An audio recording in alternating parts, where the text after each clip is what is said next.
Magandang hapon, yun po yung araw ng linggo, August 28, 2023. I-update po muli sa lagay ng panahon.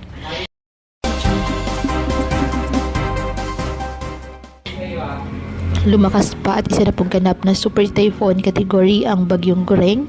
Ayon sa Pag-asa, taglay na ngayon ng bagyo ang lakas ng hangin na aabot sa 185 km per hour at pugsong maabot na sa 230 km per hour. Mabagal ang pag-usad ng bagyo sa direksyong south-southwestward. Halos dikit na ngayon ang bagyo sa eastern portion ng Isabela, kaya ramdam na ngayon dito ang malakas na ulan at bugso ng hangin na dala po ng bagyo.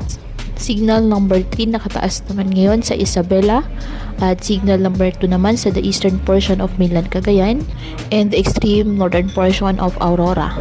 Signal number 1 sa Babuyan Islands, the rest of mainland Cagayan, the rest of Isabela, Quirino, Nueva Vizcaya, Apayao, Kalinga, Abra, Mountain Province, Ifugao, the eastern portion of Benguet, the eastern portion of Ilocos Norte, the northeastern portion of Nueva Ecija, the northern and central portions of Aurora, and Calaguas Islands.